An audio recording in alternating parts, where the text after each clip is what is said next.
Ciao e benvenuto su mattoscacco.com.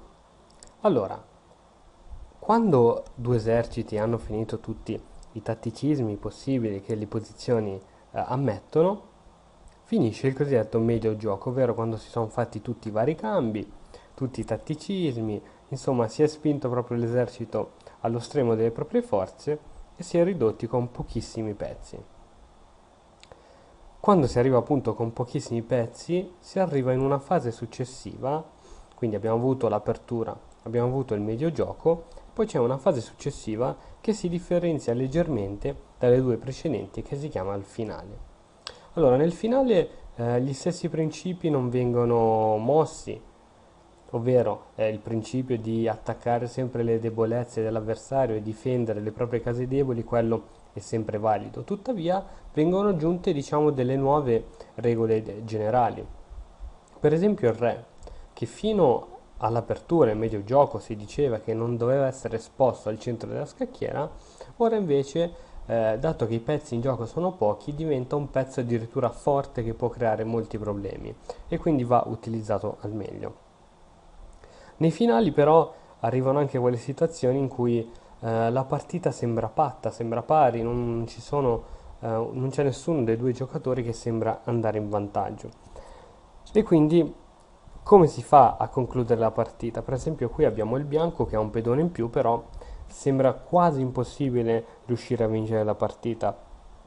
Per farlo l'unico modo è quello di sfruttare il principio dell'esaurimento, ovvero il cosiddetto Zuzubang.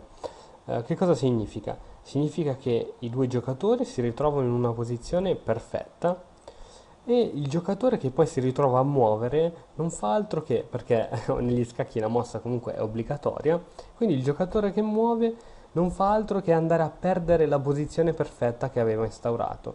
Quindi in questo caso il tratto, quindi il muovere, non diventa più un grande vantaggio come noi abbiamo sempre saputo, chi ha il tratto ha un vantaggio in più, ma diventa un fattore determinante per la sconfitta. Quindi bisogna riuscire ad utilizzare bene questo principio di esaurimento anche per capire come fare per vincere la partita. Anzi, diverse volte mi sono ritrovato casualmente in queste situazioni e casualmente vincevo o casualmente perdevo. Mentre riuscire a essere consci di queste situazioni quando arrivano, riuscirle a capirle qualche mossa prima è una cosa buona e giusta. Allora, esaminiamo appunto questa situazione. Allora, qui ci possiamo rendere conto che il bianco, se manovra sulle colonne G ed H, non ha molta speranza di forzare il risultato. Per esempio, facciamo Re H3, Re H6, Re H4, Re G6 e non si è concluso nulla. Cosa si può fare? Il Re torna indietro, questo Re pure e siamo al punto di prima in pratica, quindi non c'è nulla da fare. Bisogna manovrare in modo differente. Allora, qui abbiamo un pedone H che può essere spinto a promozione, però è una debolezza perché purtroppo è un pedone isolato, quindi questo qui bisogna cercare di tenerlo più indietro possibile senza avanzarlo, anche perché impedisce poi, metti che noi lo muoviamo in H4, impedisce poi i movimenti del nostro re mettendolo in H4, quindi bisogna tenerlo indietro. La posizione migliore invece che il nero possa occupare è quella di entrare in G4. In G4 può tenere sotto d'occhio il nostro pedone F4 e crearci diversi problemi. Quindi ora dobbiamo tenere indietro questo pedone, dobbiamo impedire che il re nero venga in G4, ma dobbiamo anche cercare di smuovere la situazione. Allora, per esempio, Re H3. A questo punto il nero è costretto a indietreggiare in qualsiasi parte. Re H6.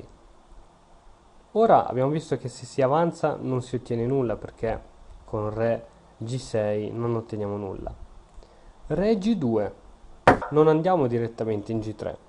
Re in G2, Re H5, il nostro avversario cerca di avanzare e noi Re G3. Siamo ritornati, come vedi, alla posizione di partenza, con una piccola differenza, che prima toccava a noi muovere e abbiamo mosso Re H3, ma ora tocca al nero muovere. E questo è il fatto, che quando si capisce che si sta per entrare nel Zhuang bisogna cercare di invertire i ruoli, quindi il giocatore che ha il tratto è colui che perde. Infatti ora tocca muovere al nero. La mossa del nero è Re H6.